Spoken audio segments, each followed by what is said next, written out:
Broadcasting live from the Business Radio X studios in Phoenix, Arizona. It's time for Valley Business Radio, spotlighting the Valley's best businesses and the people who lead them. Welcome to Valley Business Radio, where we tell the stories that traditional media tends to ignore and help connect you to the right people. I'm your host, Dr. Adrian McIntyre, and I'm joined in the studio today by Abby Fink, publisher of the Arizona 100. Welcome, Abby. Well, thank you for having me again. These are some of my favorite moments in the month. You have a publication that comes out twice a month, and a few days before, we always do a preview of what's coming up in the Arizona 100, a digital publication that gives quick and concise stories, snapshots, insights into the people, the places, the events that are happening throughout the state of Arizona. It's a really cool online publication. We'll give details of how to find it and subscribe to it at the end. But Abby, what's coming up in this issue? Right. Well, it's just like little nuggets of really great information that's happening across our state. So, there's been a lot of emphasis lately in the education environment on, the STEM or STEAM programs, science, technology, engineering, arts, and math. And a lot of our corporate organizations in the state are really starting to recognize the importance of promoting that type of education. So Arizona Public Service, APS, and Phoenix Suns Charities here in the Valley are partnering up together to provide grants to educators that want to implement new STEM programming in their school. It's available for kindergarten through high school. So what's really cool to me is thinking about some kindergartners that might have a chance to participate in this. But it's a grant application process, and they will be selecting a variety of schools and programs across the Valley for this programming. $2,500 will go to support these programs. If you want more information, that's available on the APS website.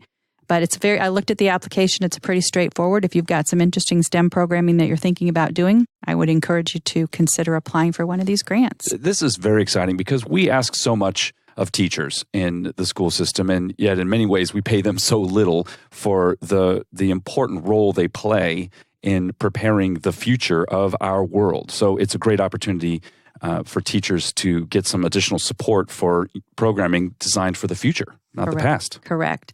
So September, I don't know if you're aware, but September is Hunger Action Month, and a national organization called Feeding America, which really supports all of the food banks across the country, takes the month of September to really raise awareness about hunger in our communities.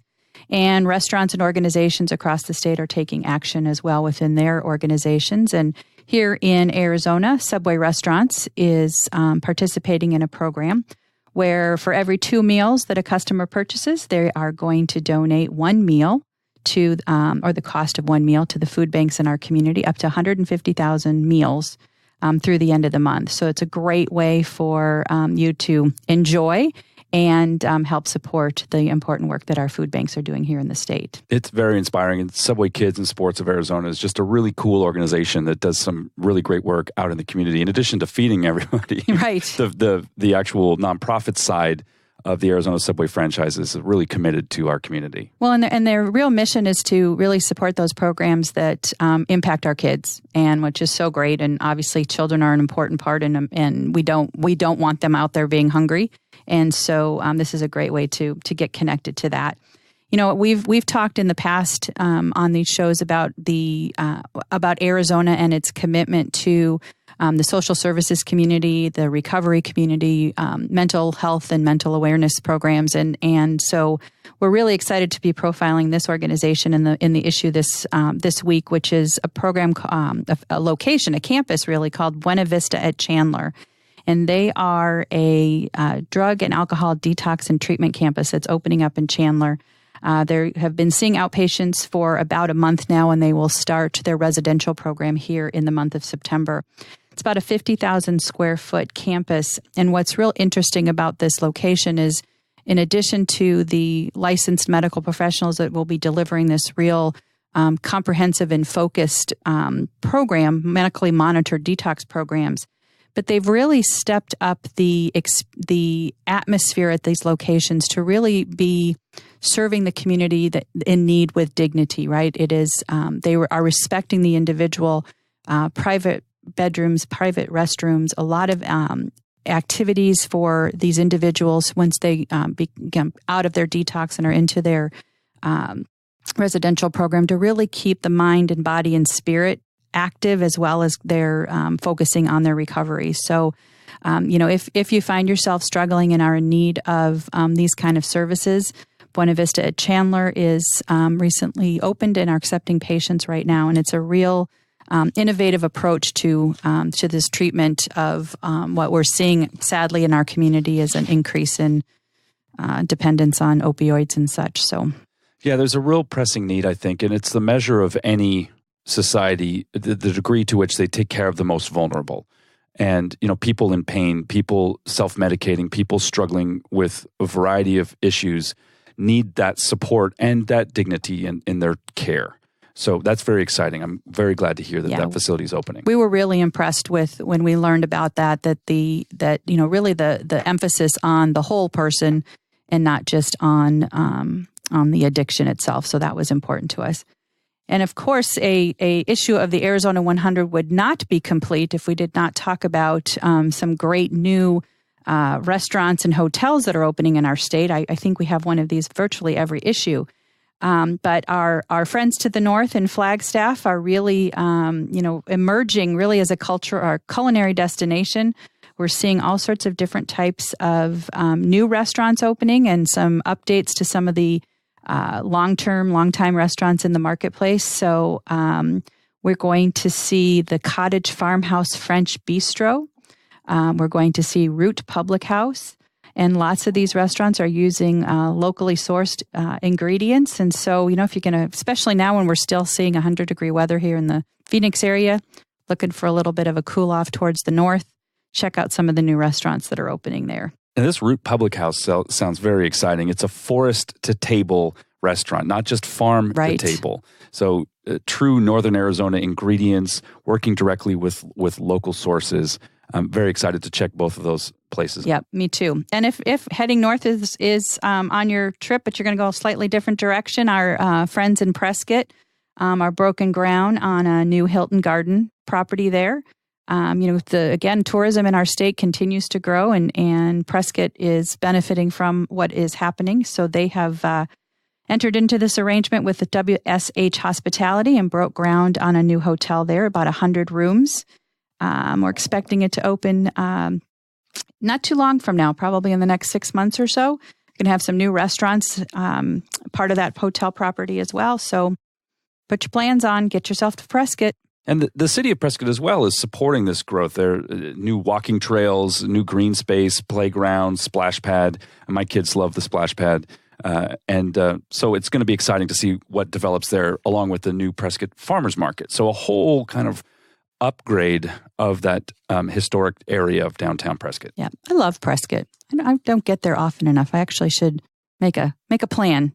Make a plan to go down, up, north, go north. Never was very good at that part.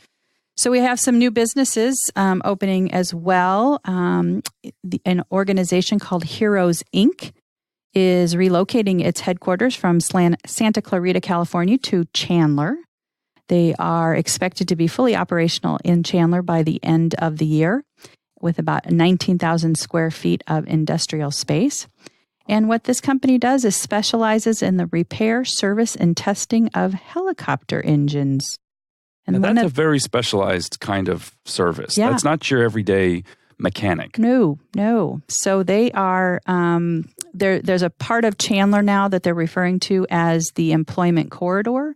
So a lot of engineering and industry are moving into this area. This happens to be one of them, and they're going to be checking out helicopter engines. Who knew? Yeah, especially the Rolls-Royce engines, which are not your average helicopter, by the way. Right, not your garden variety flying rock. So no, that's very exciting, and I think the aerospace and aviation industry in our state is thriving. We see new developments all the time. Some of which are more public than others, of course. There's some government contracts and things involved, but certainly an exciting arena of innovation and industry. Right. So I think, we're seeing a real trend in fashion for that athleisure look, more casual yet sharp looking comfort and casual wear. So a new apparel brand is opening in Tempe called Sportique. It is really growing, and we're going to start to see a couple new locations. If you're into that, you'll recognize some brands like Peloton and Tillamook Creamery and such. So, check them out in Tempe and see if you can't find yourself some new athleisure wear. Never a shortage of that, or so I'm told. Well, see me on a weekend and you'll understand. This business look only applies Monday through Friday. Now, Abby, we talk a lot in here, both at Business Radio X and in HMA Public Relations, the publisher of the Arizona 100, about branding, about marketing, and about media. So much changes on such a frequent basis, and yet in some ways, many things still stay the same. You've got a story coming up about the connection between a brand and the media. What's that all about? Right. Well, and most of us think of the media as something that, we consume. We see it on television. We read it. If we still subscribe to the newspaper, we read magazines. We might listen to a podcast. But, what we might not be recognizing is really what role the media is playing in helping businesses, organizations, the nonprofits and such get their information out to those that need to know about it. And so, your brand and how you represent yourself in the airwaves, in print, in broadcast is really important. And although we see a dynamic change in what's happening in the media, any good business needs to recognize the important role that media, and let's use that in a very general term, but what media play to, keep an organization at the forefront and in front of the decision makers that really need to know what they're doing.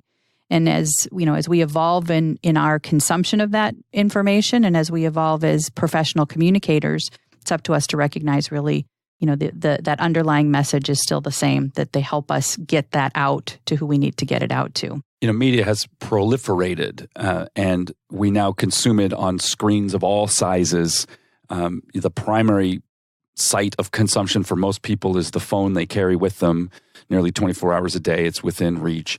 And, so not only traditional media, broadcast media, television, radio, and so on, but websites, social channels, broadcast hybrids like ours. BusinessRadioX.com has got an Alexa rank, I don't know if you know this, of 3,400, putting us one of the top sites on the internet. And our primary site, higher traffic than any of the television or radio stations in the state of Arizona. That's good. We just learned this last week. So there's all different ways of Must measuring. Be because of this show. Probably. Yeah. I think it's you, actually. I think your fame I'm has willing created to take a little responsibility the demand for this. Thank you. So media evolves, and people who support businesses in communicating with the world are evolving with it. Right. I think that's the takeaway. Right. And I was just having a conversation earlier with a journalist in town who is an editor of a local magazine, and we were talking about the fact that the media has changed. The product part, like you said, are we consuming it on our device? Are we looking at it, listening to it?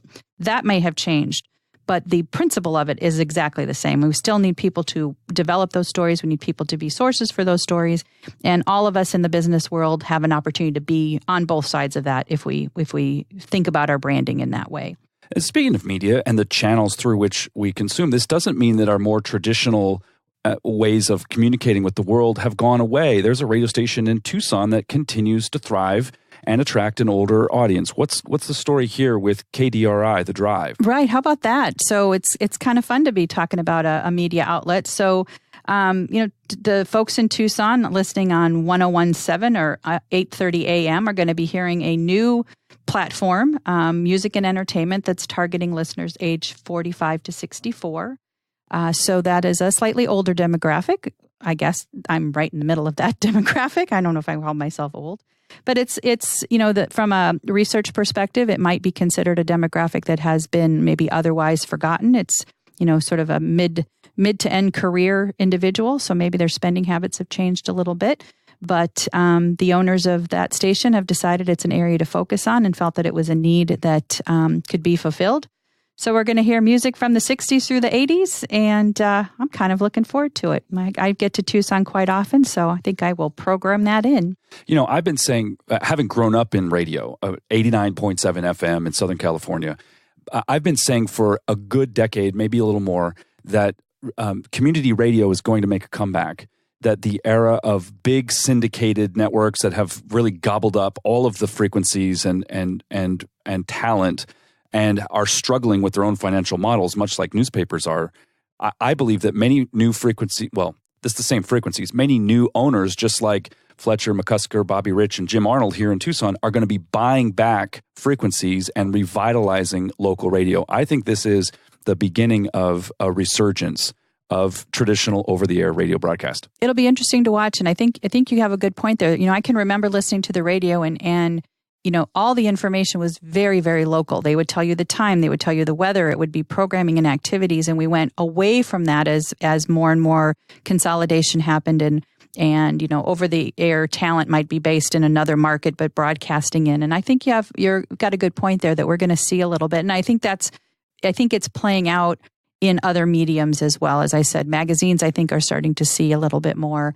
I think that, our newspapers are still being challenged, but TV and radio are certainly looking at that very local component and recognizing that playing back to the local audience is going to be important.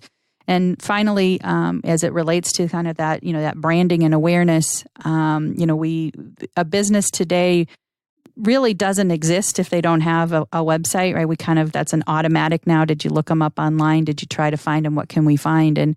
And really the sort of common, you get it out there, you've got your location, and then you leave it alone. You don't do anything with it. Well, just like any other part of your business, it needs to be taken care of and nurtured and updated.